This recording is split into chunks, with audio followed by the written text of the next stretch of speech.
settle down. We can always turn this into a mosh pit, right? So there's a couple things I learned on this tour. First one was, when you have a rental car and you're up north, don't use a paper bag to try to scrape the frost off your windshield, because someone will come by and say, use a credit card, idiot. The other thing I learned is that John Irving stalkers are easily thwarted because they are obvious. One of them had a sign that read, "Why won't you talk to me, John?" And the other two were wearing bear heads, so that was pretty obvious. I also learned doing a private tour of the Library of Congress that it has the largest collection of maps on underwear. I did not inquire further because I did not want to know. And I also learned that if your jacket is rumpled enough in Boston and you're messing with your phone in one hand, you have a half-filled coffee cup in the other, someone will put a quarter in your cup.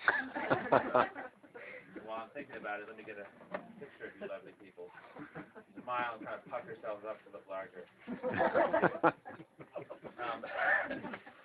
And finally, I did do one reading in a mall next to the children's section, and I had profanities in that particular reading, and I said, well, should I read it without profanities? And they said, oh, just bleep them out. And I said, what do you mean? And they said, literally just bleep them out, like bleep.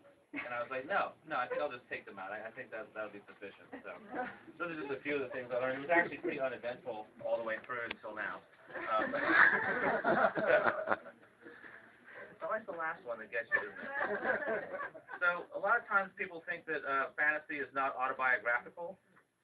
And so what I'm going to do is tell you an anecdote from my life that then pertains to the passage I'm going to read. Anne and I were on this book tour in Romania, and our Romanian editors had decided, that they were going to try to show us all of Romania in basically a day and a half. And so they took us up past Dracula's castle, which is a little bit farther north in central Romania, probably more towards northern Romania. And then the very next morning, at 4 in the morning, they woke us up, and they drove us all the way down to the Danube, which is in southern Romania. And this part of the trip was harrowing enough because the editor's bodyguard, and yes, most editors in Romania have bodyguards, was the driver.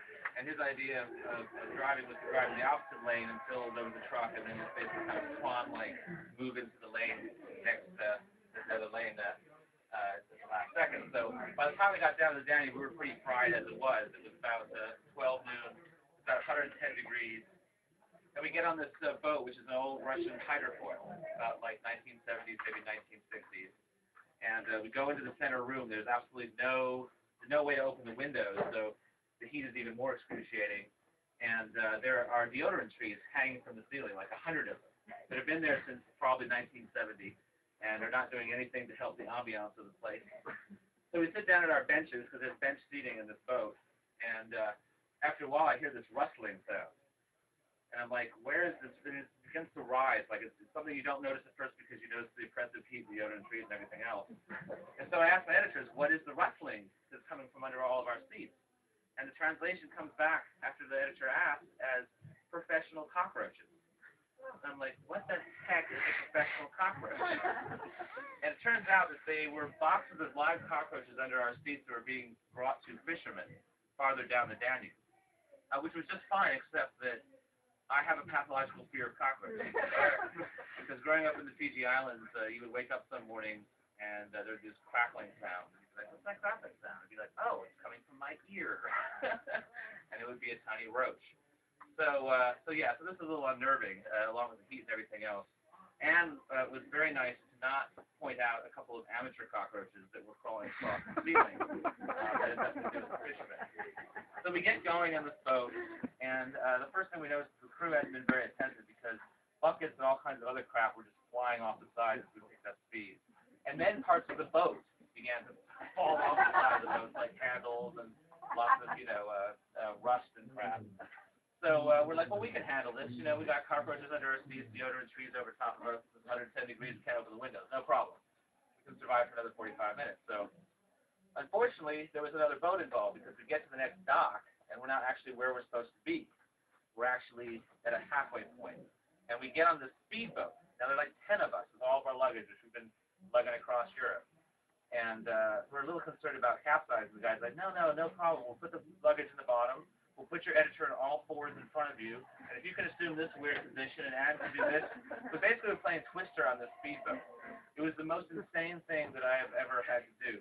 And were there amateur cockroaches involved somewhere? There probably were, but at that point I was past caring about them. But in any event, for the next 30 minutes we played Twister on this speedboat, basically, and finally got out to our destination, which turned out to be this facsimile of a Holiday Inn in the middle of nowhere. I mean, it really looked like a Hollywood set, and it looked like an army had come by and razed the entire plain by the riverbank because it was blackened. And out of this was rising this faux Holiday Inn. So by this point, it was 4 in the afternoon, and we're like, well, at least we're going to get a chance to rest now, right? And this is where blogging too much can get you in trouble, because my editors had discovered through my blog that I love to do bird watching. And so their idea was then to take us out on the Danube for the next 4 hours. And at first we thought this would be okay because there was this kind of party boat parked out front with a bar. I'm like, okay, we'll kind of just go down the Danube rather leisurely drinking. But we failed to notice the small canoes with Evan motors beside that. So for the next 4 hours, we basically went down the Danube bird watching until their spirit and ours both broke because they were being polite. They didn't really want to go bird watching, and neither did we. So we were too polite to mention this to one another until too late. So we go back to the hotel, which is in Defoe. You could punch your fist through a wall. The water didn't work, and hordes of mosquitoes came down, so you couldn't go outside. And then we repeated the process the next day. We got in the speedboat.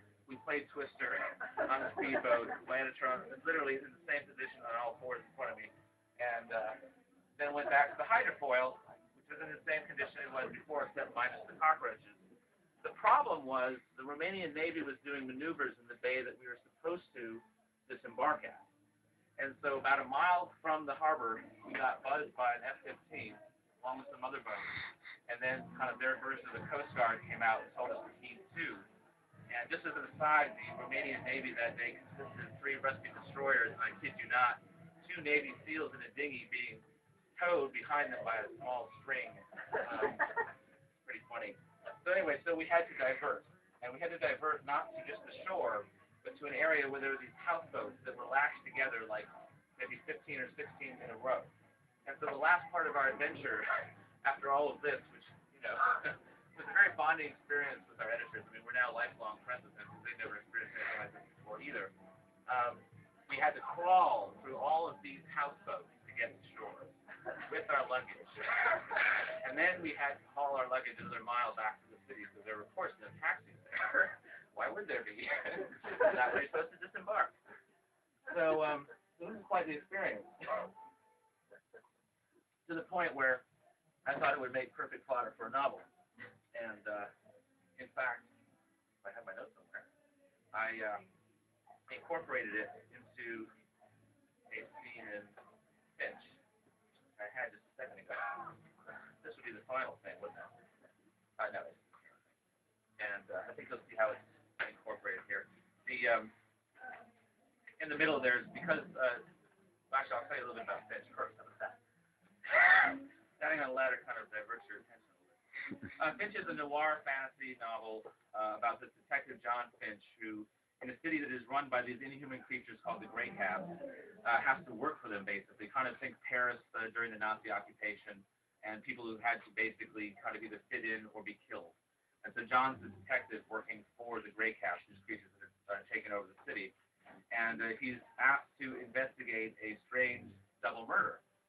And along with his partner White, who is important to know is disintegrating from a disease that he got possibly from the Grey Caps, go out to this place called the Spit, which is hundreds of lashed together boats, and a kind of lawless area where the Grey Caps can't reach as much. And so they go to this Spit to interrogate a guy named Stark, who's kind of a spy master or possibly a thug, they don't know, but he has some connection possibly to the murders.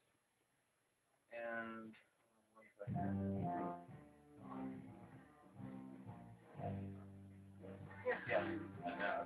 so they go to the Spit, and the part I'm going to read from that, and it has in the middle a little bit of an excerpt that has to do with White and how he came to be the way he did.